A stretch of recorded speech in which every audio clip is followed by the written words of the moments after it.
মালদ্বীপে ইমামতি করে প্রশংসায় ভাসছেন দৃষ্টি প্রতিবন্ধী বাংলাদেশি হাফেজ শেখ মাহমুদুল হাসান। রাষ্ট্রীয় আমন্ত্রণে মালদ্বীপে তারাবিহ নামাজ পড়াচ্ছেন কিশোরগঞ্জের প্রতিভাবান এই যুবক। শেখ মাহমুদুল হাসানের সুমধুর তেলাওয়াতের সুরে মুগ্ধ মালদ্বীপের মানুষ। ১৯ বছরের এই হাফেজের তেলাওয়াতে মুগ্ধ প্রবাসী বাংলাদেশিরাও।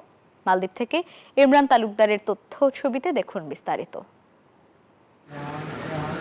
অন্ধত্বের কাছে হার মানেননি কিশোরগঞ্জের শেখ মাহমুদুল হাসান, বরং দৃষ্টি প্রতিবন্ধী হয়েও হয়েছেন কোরআনের হাফেজ। বিরল প্রতিভার অধিকারী হাফেজ শেখ মাহমুদুল হাসান আন্তর্জাতিক কোরআন প্রতিযোগিতায় অস্ট্রিয়া, ভারত, ইরান, লিবিয়া সহ বিভিন্ন দেশে অংশগ্রহণ করে তেলাওয়াতের সুর ও মাধুর্যের মাধ্যমে বিশ্ব মঞ্চে বাংলাদেশের মর্যাদাকে সমুন্নত করেছেন।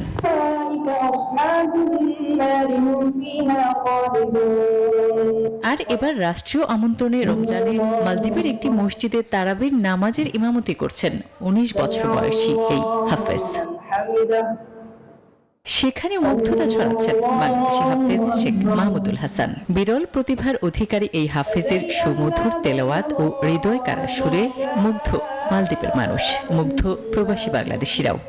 First I heard he's reciting Quran in Isha. এই ঈদে জামা জুতো অ্যাক্সেসরিজের discount. And I was very, impressive. But he's doing very well. MashaAllah, he's doing very well. ওনার তেলাওয়াত অনেক সুন্দর।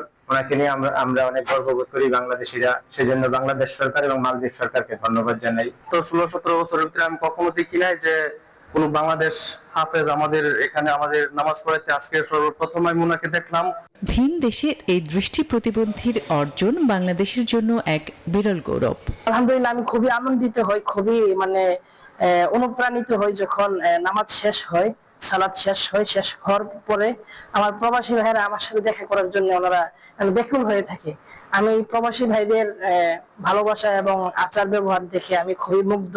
তার প্রতিভা ও নিরলস প্রচেষ্টা আন্তর্জাতিক অঙ্গনে পবিত্র কোরআন শিক্ষার প্রসারে নতুন সম্ভাবনার দ্বার উন্মোচন করবে বলে মনে করেন প্রবাসীরা।